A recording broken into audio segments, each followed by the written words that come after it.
నల్గొండ జిల్లాలో జాగృతి అధ్యక్షురాలు కల్వకుంట్ల కవిత పర్యటన ఉత్కంఠను రేపుతోంది. నల్గొండ జిల్లా కేతపల్లి మండలం భీమారం గ్రామానికి చెందిన జాగృతి నాయకుని కూతురు బర్త్డేకు ఈ రోజు మధ్యాహ్నం కల్వకుంట్ల కవిత హాజరవుతున్నట్టు తెలిపారు.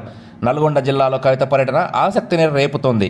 కొద్ది రోజుల క్రితమే ఇక్కడ బీఆర్ఎస్ పార్టీకి చెందిన మాజీ మంత్రి జగదీష్ రెడ్డిని లిల్లిపుట్తో పోల్చిన కవిత తన మార్కు రాజకీయం కోసమే నల్గొండ జిల్లాలో పర్యటిస్తున్నట్లు రాజకీయ విశ్లేషకులు అభిప్రాయపడుతున్నారు.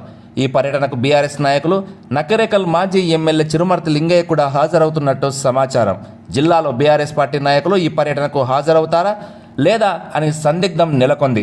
బీఆర్ఎస్ పార్టీలో ఇటీవల నెలకొన్న రాజకీయ విభేదాలు బీఆర్ఎస్ రాష్ట్ర రాజకీయాన్ని ఒక మలుపు తిప్పాయి. జాగృతి అధ్యక్షురాలు కవిత నల్గొండ జిల్లాని టార్గెట్ చేస్తూ ఇక్కడ మంత్రిగా పనిచేసిన జగదీష్ రెడ్డిని లిల్లిపుట్తో పోల్చడమే కాకుండా లింగుమంటూ జిల్లా మొత్తంలో ఒక్కడే, అది కూడా చావు తప్పి కన్నులొట్టపోయినట్టు గెలిచిన సందర్భమని జగదీష్ రెడ్డిని అవమానపరిచిన విషయం అందరికీ తెలిసిందే.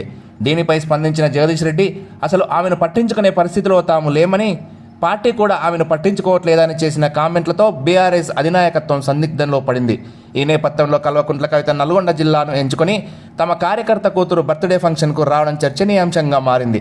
వాస్తవానికి ఇది కేవలం ఫ్యామిలీ ఫంక్షన్ అయినప్పటికీ నల్గొండ బీఆర్ఎస్ రాజకీయ వర్గాల్లో ఆసక్తిని రేపుతోంది. జాగృతి అధ్యక్షురాలు కవిత నకరేకల్ మాజీ ఎమ్మెల్యే చిరుమర్తి లింగయ్యతో కూడిన ఒక పోస్టర్ ప్రస్తుతం హాట్ టాపిక్గా మారింది.